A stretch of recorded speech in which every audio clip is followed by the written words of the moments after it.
Okey, Assalamualaikum dan selamat pagi. Untuk bahasa Melayu hari ini, kita akan belajar bagaimana untuk membuat ulasan. Okey, cikgu yakin kebanyakan daripada kamu mesti ada yang dah lupa macam mana hendak membuat ulasan. Okey. Ini adalah contoh-contoh gambar yang mana kamu perlu buat ulasan. Okey. Okey. Untuk membuat ulasan, ada beberapa perkara yang perlu kamu tahu untuk membuat ulasan. Okey. Dan ada juga beberapa formula yang cikgu telah ajar kamu sebelum ni untuk membuat ulasan. Okey. Ulasan berbeza dengan karangan yang kita buat. Karangan bahagian C. Untuk ulasan, dia ada di bahagian B. Okey. Ulasan memerlukan 3 perenggan. Manakala karangan bahagian C memerlukan 5 ataupun 6 perenggan. Okey. Yang kedua, kamu kena ingat formula ni. P, A, S, D, K. Okay. P itu untuk pendahuluan, A antaranya, S selain itu, S seterusnya, D di samping itu, dan akhir sekali K kesimpulannya. Okay. Setelah kita membuat ayat mengikut perenggan yang diperlukan, untuk membuatkan ayat itu menjadi lebih gramatis, kamu perlu menggunakan kata hubung. Okey, cikgu bagi contoh di sini kata hubung. S supaya, U untuk, K kerana, A agar, D dengan.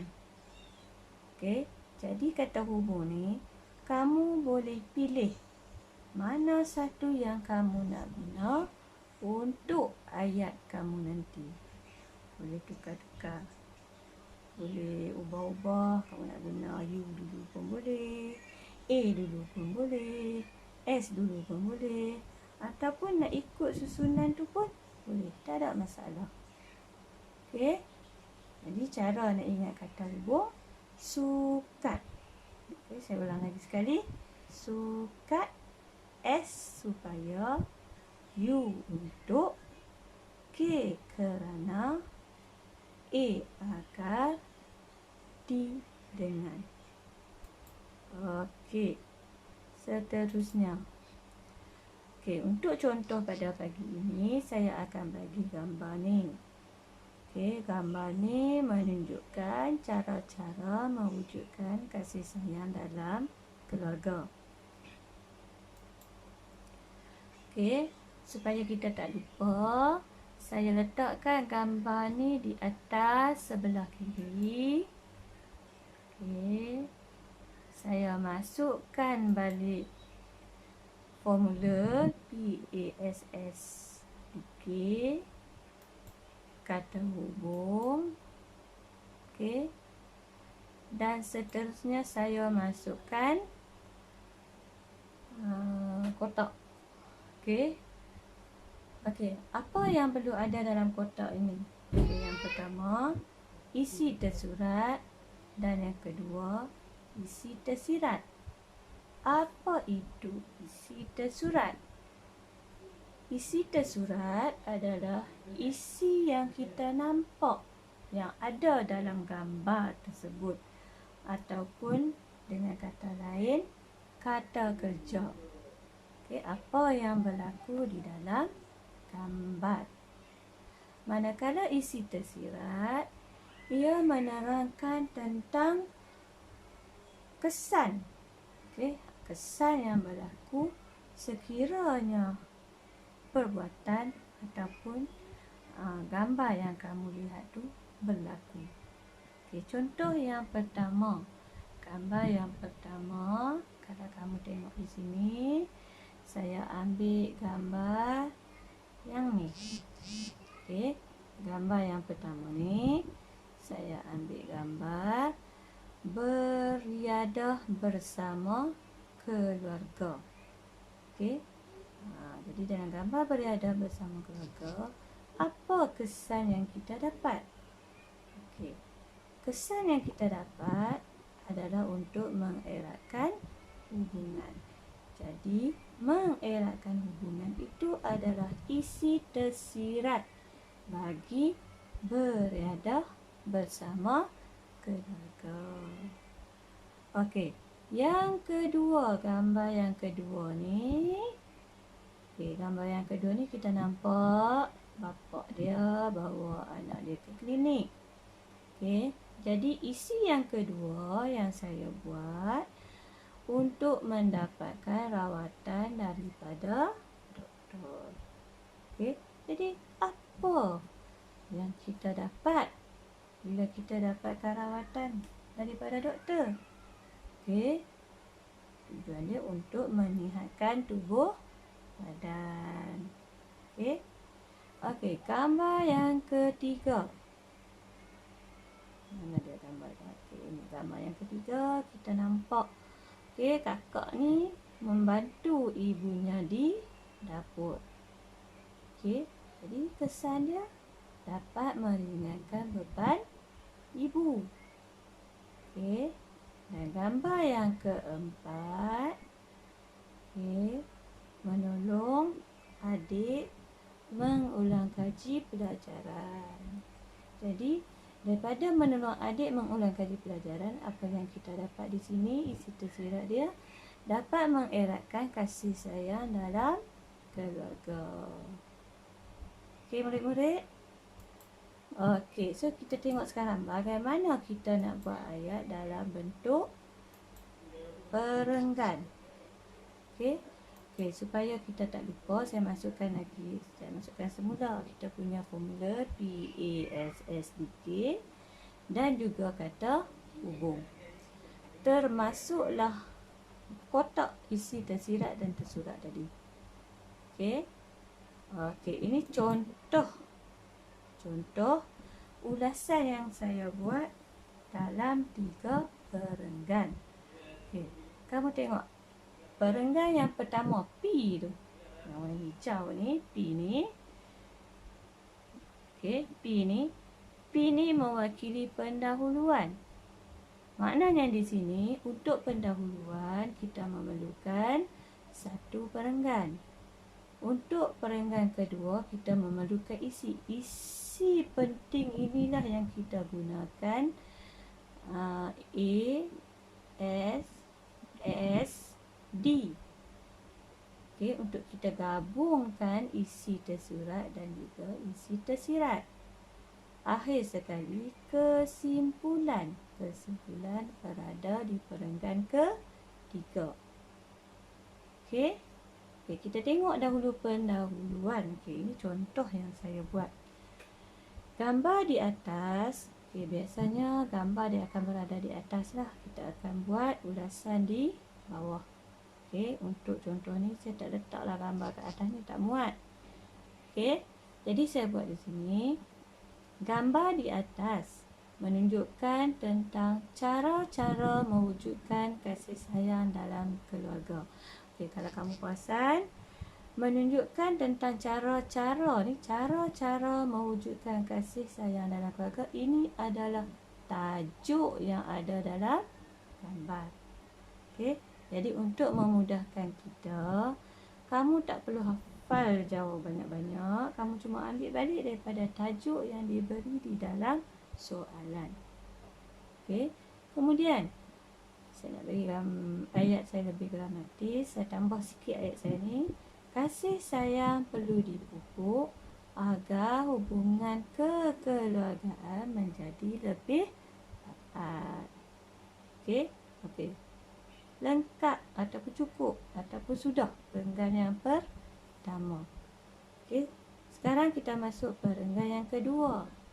yang mana kita akan ambil isi tersurat dan juga isi tersirat dijadikan satu perenggan dalam perenggan kedua dengan menggunakan formula yang saya bagi. Okey, kita mula dengan A dulu antaranya. Antaranya kita hendaklah beriadah bersama keluarga. Isi tersurat dia beriadah bersama keluarga pada masa lapang. Saya tambah sikit pada masa lapang.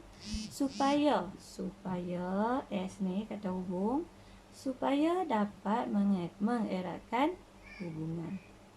Okey, jadi mengeratkan hubungan itu adalah isi tersirat. Okey. Selain itu, kita guna S. Selain itu, kita mestilah mendapatkan rawatan daripada doktor ketika sakit. Okey, isi tersurat mendapatkan rawatan. Okey. Untuk menyihatkan tubuh badan. Okey, untuk U ni, untuk kata hubung, untuk menyihatkan tubuh badan. Menyihatkan ni isi tersirat. Okey. Seterusnya, kita perlulah membantu ibu di dapur.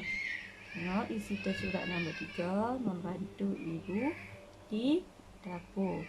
Kerana, kata hubung K, kerana ia dapat meringankan beban ibu. Okey. Di samping itu, kita bolehlah menolong adik mengulang kaji pelajaran agar boleh mengeratkan kasih sayang dalam keluarga. Okey, mengeratkan kasih sayang adalah isi tersirat. Okey, kalau kamu perasan kat bahagian tengah ni saya letakkan warna. Warna hijau dan warna merah. Warna hijau adalah isi tersirat. Warna merah adalah isi tersirat. Okey. Okey, perenggan yang ketiga, kesimpulan K. K mewakili kesimpulannya. Okey. Untuk kesimpulan, yang ni kamu kena buat ulasan secara keseluruhan. Okey, yang berkaitan dengan tajuk kita. Okey. Okey, contoh saya bagi di sini. Kesimpulannya, kasih sayang dalam keluarga perlu dipupuk dan dibaca untuk menguatkan hubungan dan kebahagiaan sesebuah keluarga. Okey, ini adalah kesimpulan yang saya buat. Kamu boleh buat apa-apa saja kesimpulan yang berkaitan dengan tajuk. Okey. Okey, ini adalah bagaimana cara untuk kita membuat ulasan. Jadi hari ini saya akan bagi kamu latihan. Okey, ada 2 latihan untuk ulasan. Latihan yang pertama, tajuk dia Amalan Hidup Sihat. Okey.